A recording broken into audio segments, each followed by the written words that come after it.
Est-il difficile pour toi de reconnaître ton expertise ou la valeur de ton travail?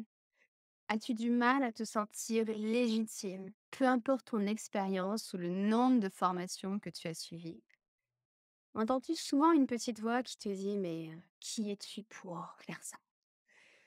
Hem, c'est un thème qui ressort très fréquemment, auprès des clientes que j'accompagne en coaching, de mes élèves ou au sein de ma communauté.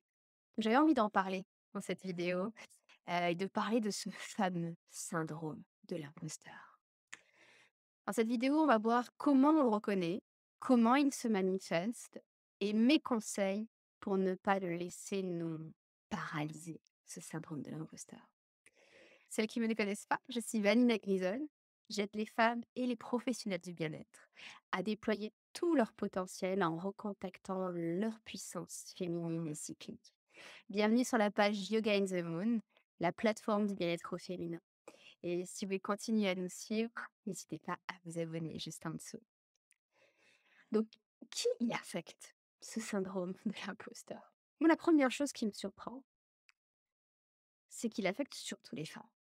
J'ai très rarement entendu des hommes se poser les mêmes questions que nous on se pose. De est-ce que je suis capable? Est-ce que je suis assez bien? Tous ces grandes questions existentielles que nous les femmes, on a tendance à se poser. Ces problèmes récurrents de confiance en nous. C'est très féminin quand même, non?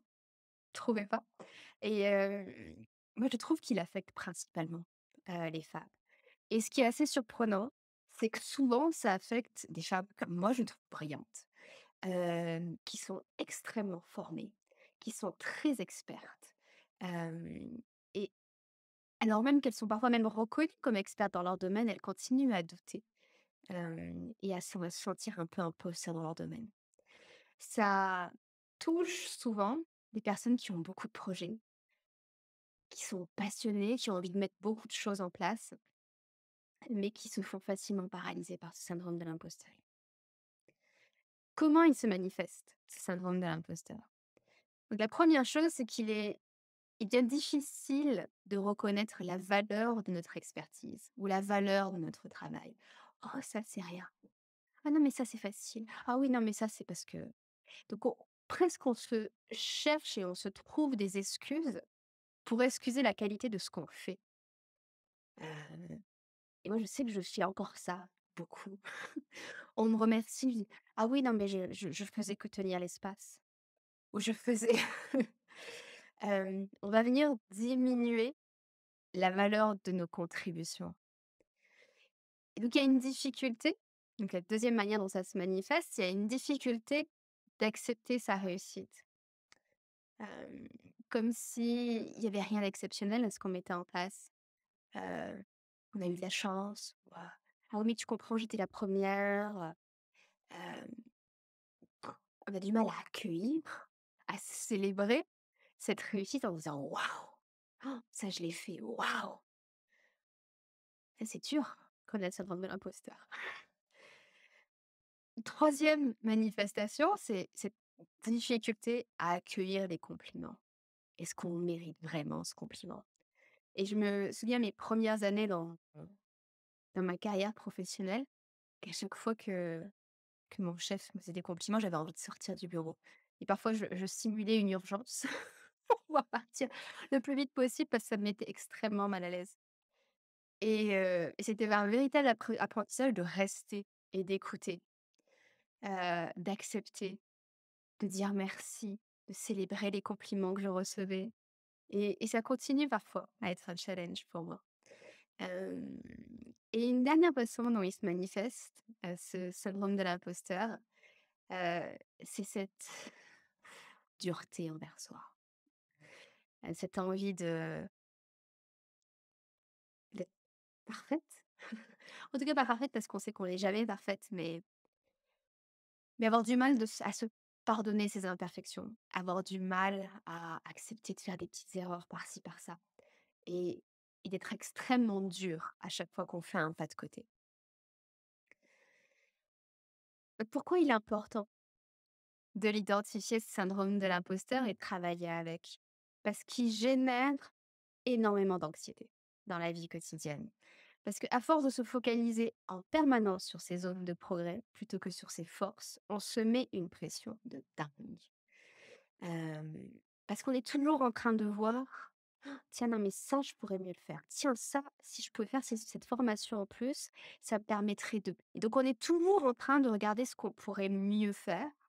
Toute notre énergie est basée là-dessus, sans reconnaître que, bah, il y a déjà ça en place. OK, ça, c'est en place. Ça, c'est bien et notre système nerveux, il est extrêmement agité parce qu'il est: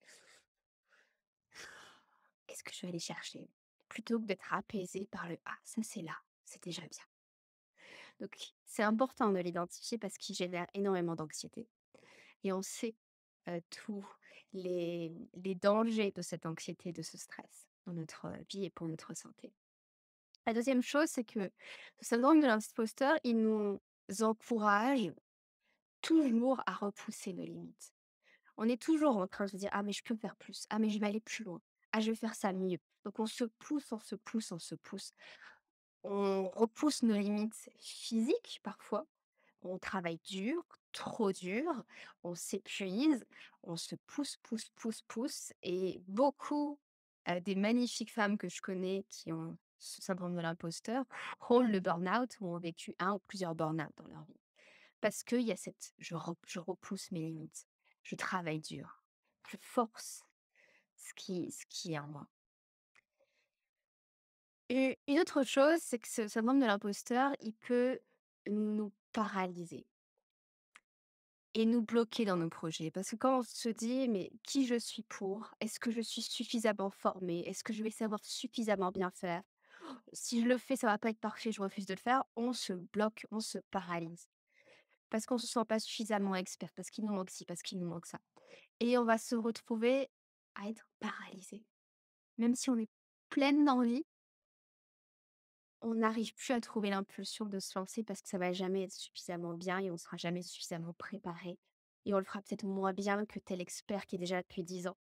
Et on se trouve tout un tas d'excuses pour ne pas faire. Donc on se paralyse. C'est un autre problème de ce syndrome de l'imposteur. Et la quatrième chose que je voulais dire sur pourquoi il est important de l'identifier, c'est parce que quand on le laisse vivre, on est toujours déçu. On est toujours déçu parce qu'on a tendance à se fixer des objectifs irréalistes. Je vais me lancer, je vais faire une formation sur tel sujet et je vais attendre de moi-même que je vais faire la formation de référence alors que c'est la première fois que je la fais, que ça soit parfait. Donc on va toujours se fixer les plus grands objectifs qui sont irréalistes et donc forcément, on les remplit pas complètement. On est toujours un petit peu en dessous. Et et donc on est déçu. On est déçu de nous-mêmes et il y a même une partie, je sais pas si vous avez déjà ressenti ça, moi je sais qu'il y a une partie de nous-mêmes qui dit: «Ah tu vois? Ah tu vois? Ça confirmait tous les doutes que tu avais sur toi-même. Tu vois, tu as échoué». Et c'est comme si on venait l'alimenter un peu ce syndrome de l'imposteur en démontrant qu'on n'a pas été capable de le faire. Parce qu'à la base, notre objectif, il était absolument pas réaliste. On était déjà parti trop haut, trop fort.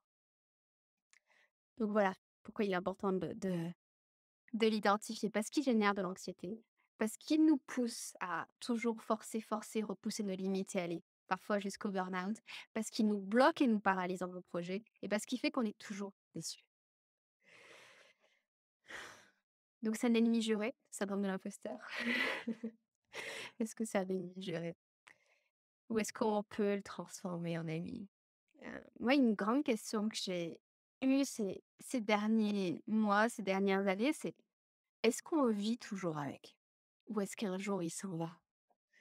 Hem et et ce qui est intéressant dans les personnes que j'ai interrogées qui sont dans leur domaine depuis très longtemps, qui sont moi des personnes que j'admire, expertes, elles disent qu'il revient ce syndrome de l'imposteur à chaque fois, heu, qu'elles essayent quelque chose de nouveau, qu'elles sortent de leur confort, qu'elles passent une étape dans leur développement personnel ou professionnel. Donc à chaque fois qu'il y a une grande impulsion, une grande évolution, il revient. C'est en tout cas ce que j'entends. Peut-être que vous connaissez des personnes pour qui c'est complètement disparu. Je les cherche toujours.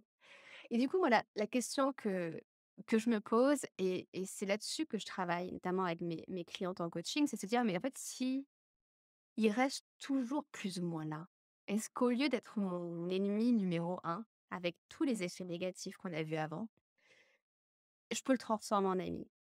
Et moi, c'est vraiment ce que j'ai essayé de faire, ces dernières années et qui a beaucoup fait évoluer les choses pour moi. S'il vient me visiter à chaque fois que je fais un pas en avant vers ce qui me tient à cœur, vers mon plein potentiel. Déjà quand il apparaît, je me dis: «Ah, mmh, je suis en train de passer une étape». J'ai plutôt que de faire: «Oh non, il arrive». Je me dis: «Ah, tiens, je suis en train de OK, donc c'est normal, là, il vient parce que je suis en train de faire quelque chose qui est important pour moi. Je suis en train de me dépasser, d'avancer sur mon chemin». Donc déjà, je l'accueille et et maintenant, je refuse qu'il me paralyse. Quand ce syndrome de l'imposteur vient me voir, je le regarde, je dis: «Eh salut! Salut copain, on se connaît». Et et je sais que la première chose pourquoi il me paralyse pas, c'est parce que je me dis: «Il ne dit pas la vérité». Toutes ces pensées que j'ai, ces peurs, ces doutes, ces pensées un peu, autoflagellation, c'est pas vrai. Et ça, c'est important de le comprendre, que c'est pas vrai. Et si on n'est pas capable de le voir tout de suite, demandez aux personnes autour de soi, aux personnes qui vous aiment, à votre famille, à vos amis, de dire que c'est pas vrai. À vos clients, ils vont vous dire que c'est pas vrai. À votre coach, c'est pour ça que c'est important pour vous d'être bien accompagné, pour pouvoir, quand on n'est pas capable de voir seul que c'est pas vrai, qu'il y ait des personnes autour de nous qui nous montrent ce miroir, ce n'est pas vrai. Et quand on a conscience une fois, à chaque fois que ça revient, je suis nulle, c'est pas assez, de toute façon ça, je sais pas le faire. Hem, Moi, le marketing, c'est pas mon truc. Oh, de toute façon, je suis pas assez experte sur ce sujet. Il faut que je me forme. À chaque fois, je dis: «Ah mais c'est pas vrai» et du coup, à force de dire: «C'est pas vrai», cette voix, elle devient de plus en plus discrète et si elle revient à des moments, elle ne revient plus de manière récurrente parce qu'on a appris à l'ignorer et toutes les pensées qu'on ignore, elles progressivement, elles s'éloignent. Et la deuxième deuxième travail que moi je fais, je vous invite à explorer, c'est de me dire quand le syndrome de l'imposteur arrive, dire: «Et si c'était ma plus grande force? Si c'était ma plus grande force?» Moi, je la considère maintenant comme une de mes plus grandes forces parce que mon syndrome de l'imposteur, il me garde humble. Il me garde humble. Hem, Parce que je suis toujours capable de voir: «OK, là, c'est génial, ça rentre, ça, c'est super». Mais là-dessus, j'ai quand même toujours des choses à améliorer. Et il y a plus experte que moi dans ce domaine. Donc ça me garde cette humilité qui, je pense, est très importante. C c'est mon une de mes plus grandes forces parce que c'est ce qui me pousse à aller de l'avant. C'est ce qui me pousse à ne jamais être complètement satisfaite de ce que je mets en place. Qu'à chaque fois, j'ai envie d'améliorer les choses. J'ai cet enthousiasme, cette passion d'aller plus loin. D'amener mes élèves, mes clientes plus loin, d'inspirer encore plus ma communauté. Ça ce syndrome de l'imposteur, il me pousse vers l'avant, donc c'est une force et il me pousse aussi à me remettre en question, à me remettre en question, du pouvoir voir: «Tiens, non, ça, oui, c'est vrai que je pourrais je pourrais l'améliorer, je pourrais perfectionner là-dessus». Donc il me donne ce recul, il m'oblige à prendre du recul pour pouvoir m'améliorer. Donc c'est mon ami aujourd'hui et j'espère que ce que je vous aurais partagé aujourd'hui sera aider à essayer de le voir différemment et en tout cas, à ne plus le laisser vous polluer d'anxiété, de vous pousser vers le burn-out, de vous paralyser dans vos projets ou de vous sentir toujours déçu de vous-même. Et plutôt le voir comme une force qui vous pousse vers l'avant. Et je voulais finir en vous offrant une mini pratique. À chaque fois que le syndrome de l'imposteur arrive, vous puissiez avoir ce petit outil pour, heu, pour vous aider à vous réaligner, avec votre vérité, votre force, votre puissance intérieure et toutes les magnifiques choses que vous avez à faire dans ce monde. On va prendre un mudra, parce que j'adore les mudras. Il s'appelle Vajra Mudra et il nous connecte à notre diamant intérieur, notre diamant brut, notre beauté, notre force, tout ce qu'on a de magnifique à faire dans ce monde et dans cette vie. Donc on va prendre on va juste garder les 3 doigts, pouce, index et majeur ouverts. Venez connecter l'index et le pouce. Connectez les 2 index et les 2 pouces et les 2 majeurs ensemble. Et on va garder un petit doigt. On va bien les déposer juste devant notre plexus solaire, juste cette partie un petit peu plus molle en dessous de l'os de la poitrine. Et puis fermer les yeux si c'est agréable.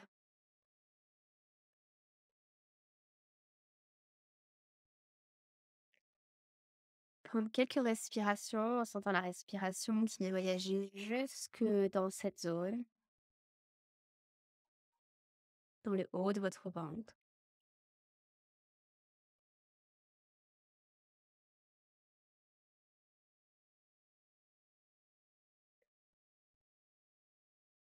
Et on va rajouter un mantra. Vous pouvez le répéter à voix haute avec moi ou simplement dans votre tête. On va répéter Doom.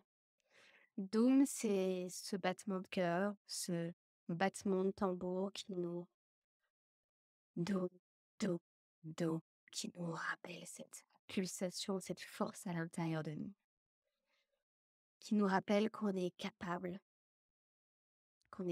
bien au-delà de ce qu'on parfois on a. On est capable de penser, on est forte. Doum, doum, doum. Comme le tambour qui éveille cette magnifique guerrière à l'intérieur de nous, qui peut tout surmonter, surmonter ses doutes, surmonter ce syndrome de l'imposteur. Doum, doum, doum, doum, doum, doum.